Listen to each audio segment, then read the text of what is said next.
শাহাদাত অব্র। অব্র, দ্বিতীয় দিনে মেলায় পাঠকদের সাড়া কেমন দেখছেন? লেখক প্রকাশকরা কি বলছেন জানাবেন।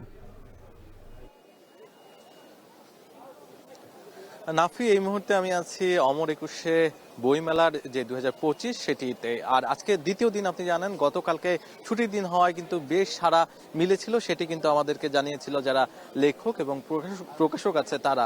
তবে সব থেকে গুরুত্বপূর্ণ বিষয় যেটি, সেটি হচ্ছে যে এবারের বইমেলাটি হচ্ছে মূলত জুলাই গণ অভ্যুত্থানকে যেই প্রাধান্য দেওয়ার সেই দিকটি কিন্তু এখানে থাকছে। আমি মূলত যে স্টলগুলো আছে সেই স্টলগুলোর দিকেও যখন আমি তাকিয়েছি, ঘুরে ঘুরে দেখেছি, তখন কিন্তু একটি বিষয় লক্ষ্য করেছি যে প্রত্যেকটি থিমের সাথেই প্রত্যেকটি স্টলের যেই বানানোর সাথে তাদের কিন্তু একটি বড় জায়গা জুড়ে অংশ জুড়ে ছিল হচ্ছে জুলাই গণ অভ্যুত্থান। এবং একই সাথে জানিয়ে রাখতে চাই, যেহেতু মাত্র দ্বিতীয় দিন চলছে, সেহেতু কিন্তু এখনো অনেক হারে যে বই প্রকাশের সংখ্যাটা সেটি কিন্তু এখনো দেখতে পাইনি। তবে মানুষের সংখ্যা কিন্তু সমাগম কিন্তু আজকে কম নয়। বিশেষ করে শিশু এবং যারা কিনা পরিবার নিয়ে আসতে দেখেছি, তাদের কিন্তু হচ্ছে বেশ ভিড় আমি লক্ষ্য করেছি।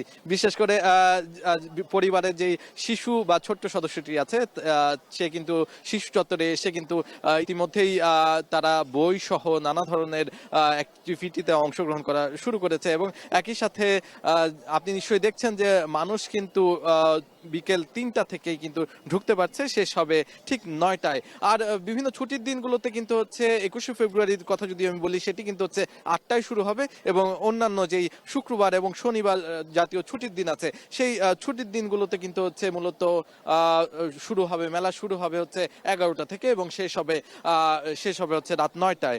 এবং যেটি হচ্ছে আগের বারের থেকে কিন্তু মেলার পরিসরটা অনেকটাই বেড়েছে নাফি। আর যেই প্যাভিলিয়ন সেটি কিন্তু হচ্ছে আগের মতো থাকলেও স্টলের সংখ্যা কিন্তু অনেকাংশেই বেড়েছে।